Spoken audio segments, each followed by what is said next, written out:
TV में मुजाहिद बेलवी आपको खुशामदीद कहता है। और सारे मुल्क सैलाबी रेले बारिशों की तबाहियों बर्बादियों से अपनी लपेट में आया है। लेकिन अफसोसनाक अमर ये भी है कि इस वक्त भी हमारी हुकूमत को मैं ख़ास तौर पर कहूँगा, अपोजिशन तो करेगी, वो बारिशों पर भी सियासत हो रही है। और मैं देख रहा था कि प्राइम मिनिस्टर साहब का भी ज़्यादा खिताब का हिस्सा जो है वो इमरान खान के पर ही था। और इसी तरह इमरान खान साहब भी रैलियों पर रैलियां निकाल रहे हैं। हालांकि बेहतर ये होता कि वो ज़्यादा से ज़्यादा बारिशों से मुतासरा इलाक़ों में पहुँचते।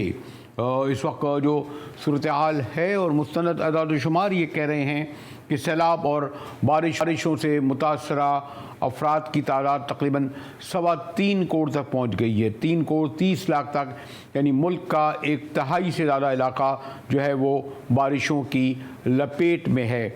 इसी तरह अब तक ये जो मैं तो नहीं समझता कि खाली ये तादाद ही दुरुस्त हो कि 1265 के बारे में कहा जाता है कि ये अब तक जाबाक हो चुके हैं, हलाक हो गए हैं। अगर बारिशों से हैं मैं तो शहीद ही कहूँगा। 14,27,000 घरों के बारे में कहा जाता है बिल्कुल बर्बाद हो गए, मिसमार हो गए, ज़मीबोस हो गए। और जो हमने बड़ी अपीलें सारी दुनिया से कर रहे हैं, बताया जा रहा है कि एक बहरीन से जहाज़ आने वाला है, सऊदीया से आ गया है और जनाब यूएई भी दे रहा है, पता नहीं कहाँ से बताया जा रहा है। लेकिन जो हमें 10 अरब डॉलर तो फौरी तौर पर जो ज़रूरत थी यानी मुतासरीन की, उसमें अभी तक 500 मिलियन डॉलर आ पाए हैं। ISPR ने भी कोई 40 करोड़ रुपए जमा किए हैं। बहरहाल इमरान खान साहब ने अपने 2 घंटे की जो भी की उन्होंने टेलीथॉन, उसमें 500 करोड़ जी हाँ 500 करोड़ जमा करे और फिर तो आपको करने जा रहे हैं। इसके अलावा भी मेरा ख्याल ये है कि आप गली मोहल्लों कूचों सड़कों पर जो है वो कैंप लगे हुए हैं, ढेर आ रहे हैं। ये एक अलग बात है और मैंने वहाँ जाके भी सवाल किया, ख़ुद मैं इंटीरियर सिंध भी गया कि ये जो तमाम कराची की सड़कों पे या मुल्क के दीगर इलाकों में ये कैंप लगे हैं, आखिर ये फौरी तौर पर क्यों वहाँ नहीं पहुँचाते? ये आप क्या दिखा रहे हैं इसको? मैं ओवरऑल ये जो क्लाइमेट के हवाले से या इस पूरे ये जो बारिशें या सैलाब आए उस हवाले से डॉक्टर आरिफ जब्बार साहब की गहरी नज़र है, शुक्रिया, उन्होंने हमारे लिए वक्त निकाला। डॉक्टर साहब ये तो कोई पहली बार तो हुआ नहीं, 2010 में बहुत ज़्यादा खौफनाक था, कहते हैं उससे ज़्यादा खौफनाक है। लेकिन जुलाई अगस्त सितंबर हमने 2 साल पहले भी देखा कराची में तबाही। तो हमारे यहाँ कोई इस तरह नेशनल डिज़ास्टर मैनेजमेंट या दीगर ऐसे इदारे नहीं जो ये बता सकें कि इस लेवल से ये बारिशें आएंगी, इस लेवल से सैलाबी रेला आएगा और हमें क्या क्या इक़दाम करने होंगे? जी, पहली बात तो ये है, आई थिंक पहले तो शुक्रिया कि आपने मुझे आज इनवाइट किया इस प्रोग्राम में। पहली बात तो हमें याद रखने की ये है कि ये इतना बड़ा तूफ़ान आया है और याद रखें कि इस सैलाब से पहले हीट वेव आई थी जिसने लोगों को, हमारे बहुत सारे लोग उससे मुतासिर हुए। तो पहले हीट वेव आई और फिर एकदम से एक फ्लड आया। तो ये लोगों के लिए एक्चुअली डबल जेपडी या डबल ब्लो था कि पहले बहुत ज़्यादा गर्मियों मुतासिर हो रहे थे, फिर सैलाब की वजह से। तो इसका स्केल इतना बड़ा है कि आई थिंक कोई भी हुकूमत होती इसको शायद कोप न कर पाती। हमारे होते हैं कंटिजेंसी प्लान, NDMAs के, BDMAs के और डिस्ट्रिक्ट लेवल के प्लान भी बनते हैं, लेकिन इतने बड़े लेवल का डिज़ास्टर दुनिया का कोई भी मुल्क होता शायद उसके लिए एक बहुत बड़ा सानहा होता और वो शायद वो भी मैनेज न कर पाते। और आई थिंक हमारे लोगों ने जो बढ़ चढ़ कर कलेक्शन कर रहे हैं, उनसे मेरी बस ये रिक्वेस्ट है कि जो ये मैकेनिज़्म बने हैं वो इसलिए बनते हैं कि हम अक्सर देखते हैं कि लोग जब चीज़ें लेकर जाते हैं तो आया उसकी ज़रूरत है उन लोगों की को या नहीं है। कई दफ़ा हम बहुत सारी अपनी नियति में चीज़ें ले जाते हैं लेकिन शायद लोगों को वहाँ उसकी ज़रूरत ना हो। तो जो कोऑर्डिनेशन खासकर लोकल लेवल पे है उसके हिसाब से अगर लोग उस रिस्पॉन्स का हिस्सा बने रादर देन कि इंडिविजुअली जाकर हर कोई दे रहा हो, तो वो ज़्यादा इफेक्टिव। डॉक्टर साहब मैं आमतौर पर लोग तो मेरी ज़्यादा खुशी हुई, बाहर रहा हूँ, मैं स्टूडियो में बैठ के नहीं कह रहा। मैं हैदराबाद से टंडू जाम गया, टंडू जाम से टंडू एलायार गया, टंडू एलायार से मुझे कहा गया वहाँ तक नहीं एक और आगा झड्डो मरी है, आगे तक गया। लेकिन पूरे एरिया में कोई तकरीबन मैं 5 घंटे रहा। सॉरी टू से मुझे कोई ऐसा कोई मुतासरा अफराद की मदद करते हुए लोग नज़र नहीं आए।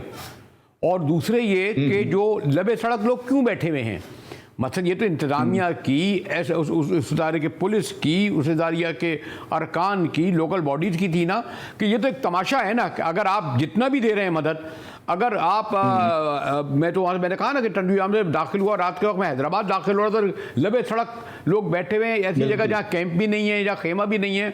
तो अगर हम लबे सड़क बैठे हुए ये 500,000 घरों वालों को नहीं कर सकते, तो हम किस तरह यकीन कर लें कि जो है वाकई लोगों तक पहुँचा डॉक्टर साहब, या मुतासर तक का जरूरत पहुंची? बिल्कुल, और मैं भी उन्हीं इलाकों को देख कर आया हूँ जहाँ आप थे। इनफैक्ट उनको जहाँ ज़मीन मिल रही थी, मैं एक गर्ल्स कॉलेज में गया, वहाँ पर एडमिन सेक्शन में बच्चियाँ आ रही थी अपने एडमिशन के लिए, लेकिन बाकी सारे इलाके पर 100-200 लोग मेरे ख्याल है काफ़ी दूर के इलाकों से, दादू के इलाकों से आए थे, वहाँ रह रहे थे।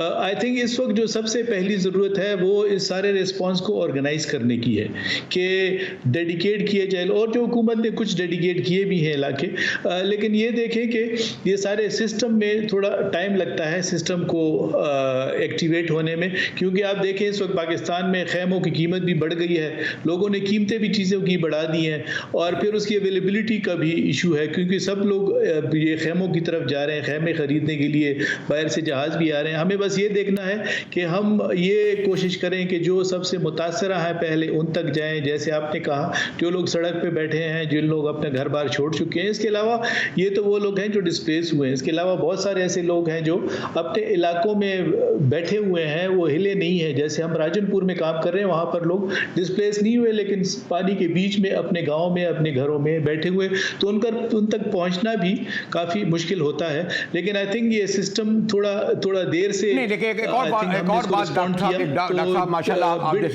आहिस्ता हम कोशिश, आप जो बात कर रहे हैं डॉक्टर साहब, आप जो बात कर रहे हैं वाकई ग्राउंड रियलिटी की।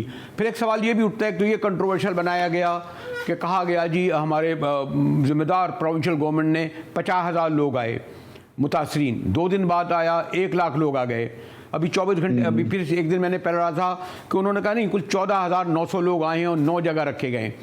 पहली बात तो ये कि डॉक्टर साहब मेरी ये भी मेरे लिए हैरानकुन बात है, हमारे लिए अल्हम्दुलिल्लाह दरवाजे खुले हुए हैं। टंडूजाम यूनिवर्सिटी कितनी बड़ी है, जाम शोरो कितनी बड़ी यूनिवर्सिटी है, और मोहतरमा बेनज़ीर भुट्टो के नाम पर मेडिकल कॉलेज, इंजीनियरिंग कॉलेज, पता नहीं ये जो पूरे आप अब तो बहुत तालीम आई है ना सक्कर वगैरह में। तो ये सवाल ये कि यहाँ ऑक्यूपाई उनको, अब वहाँ वो अपने घर से दूर ला के आप यहाँ सचलगोट में रख दें। और तो और मैंने एक जगह देखा डॉक्टर साहब, बस आखिरी बात कहूँगा, यूसुफ गोट जो अगर नेशनल हाईवे की तरफ जा रहा हूँ मैं, सुपर हाईवे की तरफ, मेमार हवाई से आगे यूसुफ गोट एक ऐसी जगह, आप सॉरी टू से, मैं तो अगर वो बड़ी वीगो गाड़ी होती वहाँ पहुँच ही नहीं पाता, और जिस कॉलेज में रखा गया वहाँ इतनी बदबू थी कि वहाँ हैवान नहीं रह सकते थे। ये मैं आपको 4 दिन पुरानी बात बता रहा हूँ। तो सॉरी टू से, अगर इतने अरसे से इतने बड़े पैमाने पे काम हो रहा है और वाकई वहाँ की नेशनल असेंबली की अरकान कर भी रही थी, मुझे तो ऐसा जिस तरह वो लोग पड़े हुए थे, रखे हुए थे, तो ऐसा नहीं लगा कि कोई बहुत ही मुतासिर कुन, इस वक्त क्रिटिसाइज नहीं करना चाहिए, कंट्रोवर्शियल नहीं बनाना चाहिए, लेकिन रियलिटी मैं तो नाम लेके आपसे, जैसे यूसुफ गोट का वो स्कूल कॉलेज बता रहा हूँ, जहाँ पे सुना है 4 साल से बंद था, ताले तोड़ के लोग अंदर गए। जब हम यहाँ नहीं जा सकते डॉक्टर साहब, तो फिर तो शक होगा ना कि हम वहाँ तक कैसे जाएंगे जो आप बता रहे हैं, वो जो दादू वगैरह। जी बिल्कुल, नहीं आपकी बात बिल्कुल ठीक है। इनफैक्ट मैं ठट्ठा में देखा कि एक जेल खाली पड़ी थी और उसको उन्होंने कैंप बना लिया और खैमों की जगह। आई थिंक इस गर्मी में लोगों को खैमों में रखना भी एक बहुत बड़ी बात है। आपने खुद देखा होगा, पिछले हफ्ते मैं भी उधर ही था, कि इस इतनी गर्मी और ह्यूमिडिटी में खैमों में रहना भी एक बहुत मुश्किल काम है। तो अगर बिल्डिंग्स अवेलेबल हैं, आई थिंक उसको देखना चाहिए, लेकिन साथ साथ उसमें बस इशू ये आता है, जैसे मैंने कहा ना कि वो कॉलेज में मैंने तो वहाँ स्कूल डिस्टर्ब होता है, उनकी एजुकेशन डिस्टर्ब होती है। तो ऐसे बिल्डिंग्स जो कि हमारे जो एजुकेशन है उसको भी ज़्यादा मुतासिर न करें, हमने उसको भी ज़रा प्रोटेक्ट करना है कि हमारे बच्चों का टाइम ज़ाया ना हो। जो स्कूल जा रहे हैं उनके स्कूल पे अगर लोग रहने लगे तो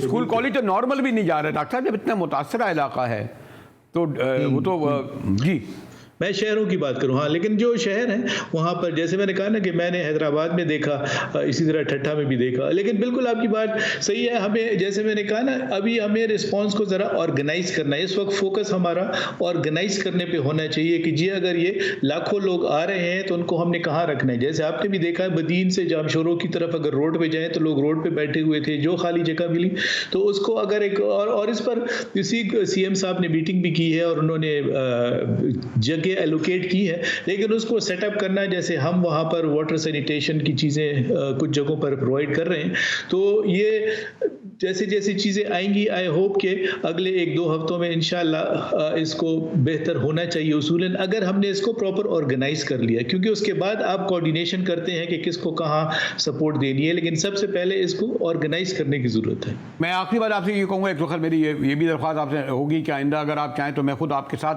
जाने के लिए तैयार हूँ। असल में यकीनन बहुत बड़े पैमाने पर मुतासरीन तक सामान पहुँचा रहा है और यहाँ दिल खोल कर देख रहे हैं, लेकिन अगर हैदराबाद से कराची तक या हैदराबाद से आपने अगर टंडूजाम या देखा होगा या और जगहों पर लोग अगर आपको सड़कों पर एक पलंग पर बैठे हुए और एक खाली एक कुछ चादर ऊपर डाले हुए सैकड़ों की तादाद में बैठे होंगे और उनकी ज़बान पर ये होगा कि कुछ नहीं मिला, तो मीडिया तो पहला उनको देखेगा ना, अंदर तो बाद में जाएगा। वो जो रिपोर्ट करेगा, और वो रिपोर्टें मैंने देखा कि BBC भी आ रहा है, CNN भी आ रहा है, वो जब बाहर रिपोर्ट होगी तो वहाँ गलत तासुर जाएगा ना, जो आप मांग रहे हैं बहरीन भी दे और सऊदी भी दे और कतर भी दे और यूरोप भी दे और UN भी दे और फला भी दे।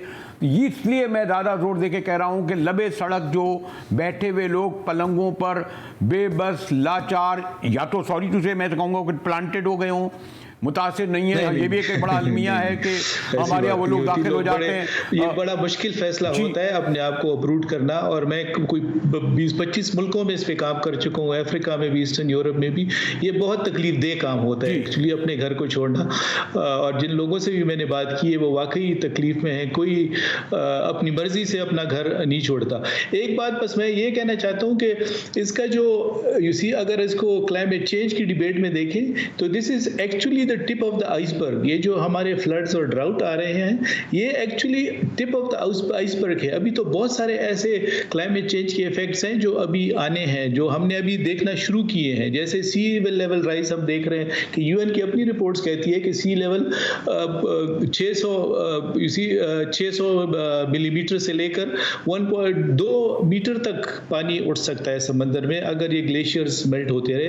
इसी तरह हमारा जो मेन सोर्स है जिसको ये कहा जाता है तिब्बतन प्लेटो से सारा जो हमारे ग्लेशियर्स हैं जिसका पानी आता है, वो ग्लोबल वार्मिंग से वो बहुत ज़्यादा पानी ग्लेशियर्स कम हो जाएंगे, और कुछ रिपोर्ट्स तो ये भी कहती हैं कि बहुत ड्रास्टिकली होंगे। दूसरा हमारा सारा एग्रीकल्चर का सिस्टम इससे इफेक्ट होता है कि अगर आपका टेम्परेचर ज़्यादा होगा, ऑलरेडी हम 1.5 पर हैं और प्रेडिक्ट तो ये किया जा रहा है कि शायद अगर इसी तरह चलते रहे 3.2 पर, तो हमारी इवन फसलें नहीं उग सकेंगी। डॉक्टर एक और बात, मेरे पास वक्त कम है, डॉक्टर वक्त कम है, लेकिन ग्लोबली जरा उठाने की जरूरत है, और हम कोशिश कर रहे हैं अपनी तरफ से कि इस करंट फ्लड को इस्तेमाल करें एज एविडेंस के, देखें क्लाइमेट चेंज से आपका कितना इफेक्ट पड़ रहा है कि पहले इतनी सख्त गर्मी आई और फिर आप पर इतना बड़ा सैलाब आया, और जो कभी दोनों चीजें इकट्ठी इस तरह हमने कभी देखी भी नहीं थी। और साथ में साथ हमें और आपको ये भी अपील करना चाहिए कि पाकिस्तान की जो अशराफिया है, माशाल्लाह मैंने सुना है कि कोई 2200 अरब जो है कोई 2% ज़मीन रखने वालों की आमदनी है, इसी तरह 850 अरब जो है वो हमारे रियल इस्टेट वालों में कब है, और कोई 2 अरब टैक्स देता है, कोई 6 अरब देता है। ये जो गैर मुल्कियों से अपील कर रहे हैं अपनी जगह वो कर भी रहे हैं, लेकिन इस अशराफिया ये जो अपने अपने जो माशाल्लाह यहाँ और वहाँ जो उनकी जायदादें और जो असासे हैं वो भी ज़रा करें। अभी तक तो मैंने 342 अरकान असम्बली में थे, किसी से नहीं सुना कि उसने एक महीने की तनख्वाह क्या होती है कि कोई बहुत अपने असासों के मुताबिक कोई 5% या 10% दिया हो। तो मैं ख्याल मुझे आपको ये भी अपील करनी चाहिए डॉक्टर साहब, क्या ख्याल है? बिल्कुल जी, बस जिसमें जितना कोई हाथ डाल सकता है। इस वक्त हमारा एक्चुअली ये एक नेशनल क्राइसिस है, इसमें जो भी जितना सपोर्ट करे वो कम है आई थिंक। तो हम सबको इसमें मिलकर काम करना है, and I think everyone should contribute, और नॉट सिर्फ जस्ट पैसों के उसमें नहीं, यहाँ पर टेक्निकल सपोर्ट की बड़ी ज़रूरत होगी जब रिहेबिलिटेशन का टाइम आएगा। प्राइवेट सेक्टर को इसमें ज़रा अपना हाथ डालना चाहिए कि वो भी इसमें अपनी इन्वॉल्वमेंट करें और उसमें लोगों को सपोर्ट करें अभी भी और आगे जब रिहेबिलिटेशन, क्योंकि ज़्यादा ज़्यादा इसी इस वक्त तो हम ये लोग नज़र आ रहे हैं ना, जब ये अपने घरों को वापस जाएंगे इनके घर सारे तबाह होंगे, इनकी फसलें तबाह होंगी, रोज़गार, इनका जो कैपिटल है, एसेट है, वो ख़त्म हो गया। हमारा इंफ्रास्ट्रक्चर मतलब उसी 100 अस्पताल टोटली डैमेज हुए, सिंध में इतने ही, तकरीबन बलूचिस्तान में, KP में भी हुए, तो सारे सूबों में ये जो डैमेज हुआ है इसका, जैसे श्री रहमान साहिबा ने 10 बिलियन का एस्टीमेट उस दिन एक प्रोग्राम में थी मेरे साथ, उन्होंने उसमें कहा है। तो जो लॉन्ग टर्म हमारा जो इसका रिकवरी और रिहेबिलिटेशन का फेज है वो भी बहुत बड़ी इसके बाद हमारी रिक्वायरमेंट होगी। So we have to come together as a nation to respond to this crisis. शुक्रिया डॉक्टर आरिफ साहब, बहुत तफसील से ये हमें बता रहे थे। और अच्छी बात यह है कि डॉक्टर साहब खाली हम लोग बेशतर लोग तो स्टूडियो में बैठे हैं, खुद ग्राउंड में बैठकर इन्होंने ये सब कुछ देखा है और उनके तजर्बे से हमें फ़ायदा उठाना चाहिए। और मेरे साथ आपको पता है कि इकॉनमी के हवाले से पाकिस्तान की जो सूरत हाल है, बारिशों ने उसको मज़ीद उसको नुकसान पहुँचाया है। डॉक्टर हफीज़ पाशा साबिक़ वज़ीर ख़ज़ाना हैं और ये जो $1.7 बिलियन की IMF की इमदाद आई है, उसकी रोशनी में डॉक्टर साहब का ये कहना था कि दबाव तो कम हुआ है लेकिन मसाइल ख़त्म नहीं होंगे। तो ब्रेक के बाद गुफ्तगू करेंगे डॉक्टर हफीज़ पाशा से, हमारे साथ रहिएगा।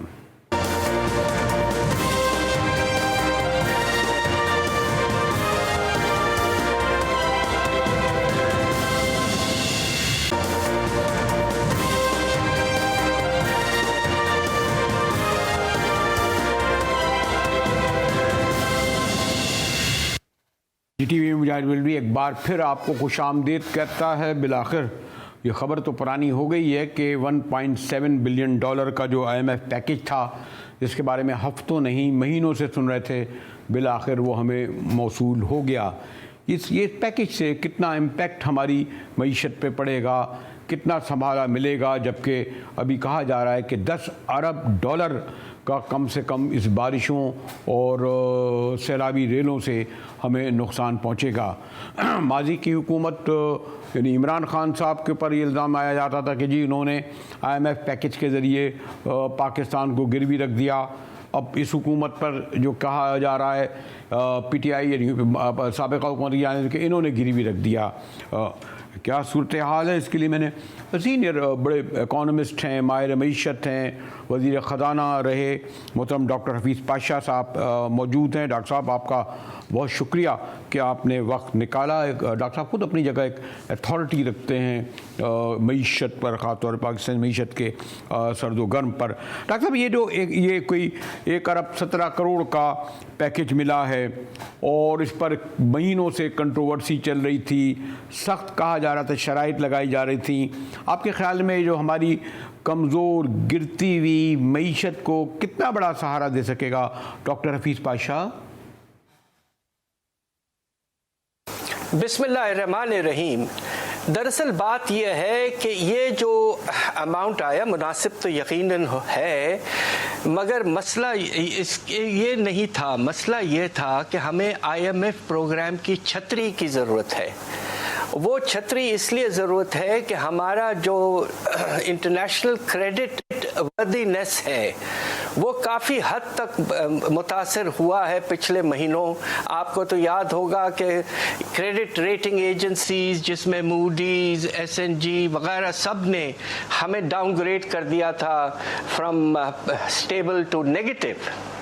इसलिए अब IMF का प्रोग्राम जब ये आता है तो उसमें एक बहुत अहम चीज़ ये होती है कि प्रोग्राम में ये कोशिश की जाती है कि जो आपके बाहर से पैसों की ज़रूरत है वो किस तरह पूरा किया जाए, वो रास्ता दिखाया जाता है और उसके नतीजे में पाकिस्तान की पोजीशन बेहतर होगी और हमें बाहर से इंशाअल्लाह जो हमें सपोर्ट की ज़रूरत है वो आती रहेगी। लिहाजा यकीनन 1 तकरीबन $2 अरब तो वेलकम है, मगर इनकी अहमियत इतनी नहीं है जितना इसकी वजह से और सपोर्ट आ सकता है। नहीं डॉक्टर साहब, इसमें तो कोई हरज नहीं है कि IMF का जब हमें कर्जा मिलता है तो उसके बाद वर्ल्ड बैंक हो, एशियन डेवलपमेंट बैंक हो और दीगर जो मुताल्लिक़ा इदारे हैं वो भी सपोर्ट में आ जाते हैं। लेकिन सबसे बड़ा मसला होता है शराइत का ये जो हम अमूमन सुनते आए हैं, कब से सुन रहे हैं कि जी वाशिंगटन से हम डिक्टेशन लेते हैं, पहले तो सियासी भी लेते थे, पता नहीं अभी कितनी लेते हैं, माशरे भी लेते हैं, कि ये हमने इमरान खान साहब की गवर्नमेंट में सबसे बड़ा इल्ज़ाम ये था कि उन्होंने सख्त शराइत जो हैं कबूल कर ली थी और इस हुकूमत को भी सख्त शराइत कबूल करनी पड़ी। इन सख्त शराइत में सबसे आपको तो इल्म ही होगा, सबसे बड़ा मसला है पेट्रोल का, यानी जो 100, 110, 120 रुपए का पेट्रोल था आज 240 तक पहुंच गया है। एक आम आदमी, कराची में भी कोई 20 लाख मोटरसाइकिलें, आपको इल्म है, वो जो बेचारे 100 रुपए का डलवाते थे अब 200 रुपए का डलवाना पड़ा। दूसरा, आप बिजली पे आ जाइए, उसके नर्क बढ़े, और इन दोनों की वजह से वो टमाटर, आलू 300-400 रुपए का आ गया। मकसद ये है कि ये परसेप्शन है कि IMF के जो हमने सख्त शराइत कबूल करते हैं और उसमें हुकूमत और अशराफिया पे असर नहीं पड़ता, वो मुंतकिल होता है आम आदमी को, जैसा कि हम देख रहे हैं। इस IMF के पैकेज को आप किस तरह देखते हैं? क्या हमने वाकई सख्त शराइत के साथ $1.7 बिलियन लिए हैं, डॉक्टर हफीज़ पाशा? बात दरअसल ये है कि पाकिस्तान के माशी हालात हद से ज़्यादा ख़राब हो चुके थे। आपने देखा कुछ हफ्ते पहले तो ख़तरा ये भी था कि हम शायद अपने एक्सटर्नल ऑब्लिगेशंस पूरा न कर पाएँ। पिछली हुकूमत ने IMF के साथ जब दिसंबर-फरवरी में नेगोशिएशंस किए थे छठे रिव्यू के बारे में IMF से, तो उन्होंने बड़े सख्त शराइत कबूल किए थे। आपको याद होगा कि हमने स्टेट बैंक ऑफ पाकिस्तान को तकरीबन खुद मुख्तार पूरा कर दिया है, बिल्कुल जिसे कहते हैं ना, हुकूमत के हाथ से हटा दिया है। दूसरी तरफ वो उस पिछली हुकूमत ने ये भी एक्सेप्ट कर लिया था कि पेट्रोलियम लेवी जो है वह 30 रुपए फी लीटर लगाएंगे। इस तरह के बहुत से इक़दाम थे, बिजली की टैरिफ बढ़ाने का भी सिलसिला था। अब ये जो नई हुकूमत आई है उन पर और बोझ इसलिए भी पड़ा है कि पिछले साल जो आपका बजट का खसारा है वो हद से ज़्यादा बढ़ गया। अब आप ये सोचिए कि आपका खसारा जो है वो तकरीबन 2000 अरब ज़्यादा रहा जो टारगेट से। तो इस तरह तो सिलसिला चल नहीं सकता। और IMF ने आपसे बातचीत में ये तय करवाया है कि आप खसारे को एक रिकॉर्ड हद तक कम करेंगे, यानी कि 7.9% से GDP के उसको 4.9% पे लाएंगे इस साल। ऐसा कभी हुआ नहीं है। दूसरी तरफ जो तिजारती खसारा है, जो फिगर्स रिलीज किया IMF ने परसों, उसके तहत लगता है कि जो आपका पिछले साल का खसारा 17.4 अरब डॉलर था उसको कम करके तकरीबन $9.5 बिलियन पे लाना है। लिहाजा टारगेट्स बेपनाह सख्त हैं और इसके नतीजे में मुझे अफसोस से कहना पड़ता है कि आपको बहुत से सख्त इक़दाम लेने पड़ेंगे, टैक्सेशन के लिहाज से भी और दूसरे मॉनेटरी पॉलिसीज़ के लिहाज से भी, और अनकरीब मुझे कोई रिलीफ आवाम को मिलते हुए नज़र नहीं आ रही। इसके बाद में तो मुझे बहुत अफसोस है, मगर रियलिटी यही है। डॉक्टर साहब, एक और हम क्राइसिस में तो थे ही, पेट्रोल की कीमत, डॉलर आसमान से पार कर गया, 250 तक पहुंच गया था। कुछ लोग कह रहे थे 300 पे भी पहुंचेगा, डॉलर बढ़ेगा तो फिर हमारा इंपोर्ट बिल भी बढ़ेगा, उसका इम्पैक्ट हर जगह पड़ेगा। और आ गई बारिशें, सैलाबी ले ले। अब तक जो मुताबिक अंदाजे के मुताबिक पहले ही से हमारे यहाँ गुरबत से लकीर के नीचे लोगों की तादाद कोई 40% है, और अब जो है कहते हैं जी 3 करोड़ 3.25 करोड़ जो है लोग मुतासर हुए हैं। कोई कम बेश अभी हुकूमत का अंदाज़ा है कि हमें 10 अरब डॉलर का जो है फौरी चाहिए। 10 अरब डॉलर तो 10 अरब डॉलर को 1000 अरब कोई लोग कहते हैं। तो कैसे पूरा होगा? माल मवेशी तबाह हुए, कोई 14-24 लाख घर जो है बर्बाद हो गए हैं। तो ये एक मईशत को बहरहाल हमें प्रायोरिटी देनी पड़ेगी उन्हें, डॉक्टर साहब। दरअसल जी अफसोस की बात यह है कि एक वक्त पर बहुत सी चीज़ें हमारे मुल्क में हद से ज़्यादा ख़राब हो चुके हैं। एक तरफ तो माशी हालात हैं, अब से सैलाब का भी जो बहुत बड़ा नुकसान है। हमारा अंदाज़ा यह है कि सैलाब की वजह से मुल्क को इस साल तकरीबन अब मुझे बहुत अफसोस हो रहा है कहते हुए, मगर ये रिसर्च के बेसिस पर हमने निकाला है कि ये तकरीबन 2200 अरब के लगभग पहुंच जाएगा। 2200 अरब। अब आप ये सोचिए कि जो आपके शरह नमू हैं, जो हमने कम ही प्रोजेक्ट किया था इस साल, IMF ने भी कहा 3.5%, अगर ये 0.5% हो जाए तो मैं समझता हूँ कि ये अच्छा रिजल्ट है। नुकसान बेपनाह है और आपके जो ज़री शोबा है उसकी पैदावार में कम से कम हमारा अंदाज़ा है 5% कमी आएगी, जिसमें कपास की फसल में तकरीबन 25 से 30%। तो ये जो नुकसानात नज़र आ रहे हैं ये 2010 के सैलाब से भी ज़्यादा नज़र आ रहे हैं। एक तरफ सख्त शरायत, IMF के हालात सख्त, रिज़र्व्स बहुत कम, दूसरी तरफ सैलाब। मैं तो बस दुआ करता रहता हूँ कि अल्लाह हमारे प्यारे मुल्क को किसी न किसी तरीके से इस मुश्किल हालात से निकाले। डॉक्टर साहब बता रहे थे कि तकरीबन इन बारिशों से 2200 अरब रुपए का नुकसान होगा। ख़ास तौर पर ज़रूरी पैदावार तो तकरीबन शायद 5% रह जाएगी। जो शरह नमू ख़ास तौर पर GDP के बारे में डॉक्टर साहब कहते हैं 0.5 रह जाएगी। हमारी गुफ्तगू डॉक्टर साहब से जारी है, मिलते हैं एक वक्फे के बाद।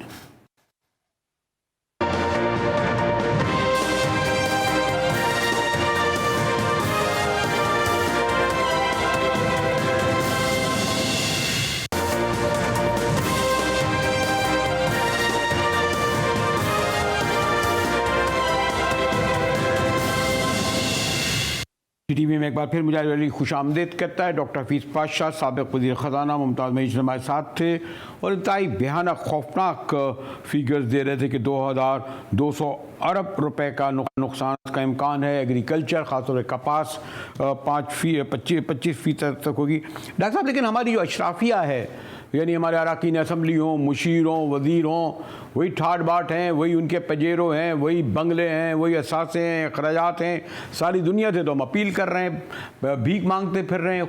ये लोग 343 अरकान में से आपने सुना कि इन लोगों ने कितने पैसे दिए? ये 4-4 बंगले रह रहे हैं, मैं नाम नहीं लूँगा, फिर कहेंगे जायदादें हैं, पूरी एम्पायर हैं, पूरा 100 जो कहते हैं जी फ्लैटों के मालिक हैं। इन्होंने कितना पैसा दिया? डॉक्टर साहब ये जो अपील करते फिर रहे हैं गैर मुल्की और हम लोगों से। मैं आपसे इस बात पे 100% अग्री करता हूँ। हमारा जो इस वक्त जो शर्फा है, एलीट जिसे कहते हैं, हैरत अंगेज लेवल पर इनको मरात और सपोर्ट कंसेशंस वगैरह हमारे निज़ाम ने दिया है। मैं आपको एक छोटा सा एग्ज़ाम्पल दे दूं तो आपको अंदाज़ा हो जाएगा। हमारे ज़री शोबे में 1% किसान, जिनको हम ज़मींदार कहते हैं, माशाल्लाह 22% ज़मीन उनके हाथ में है। और ये ऑफिशियल फिगर्स हैं एग्रीकल्चरल सेंसस के। 1% के पास 22% ज़मीन, और अच्छी ज़मीन जो इरिगेटेड है। सालाना आमदनी कम से कम 1600 अरब। इस 1% की पूरे मुल्क में एग्रीकल्चरल इनकम टैक्स से हम कितना हासिल करते हैं?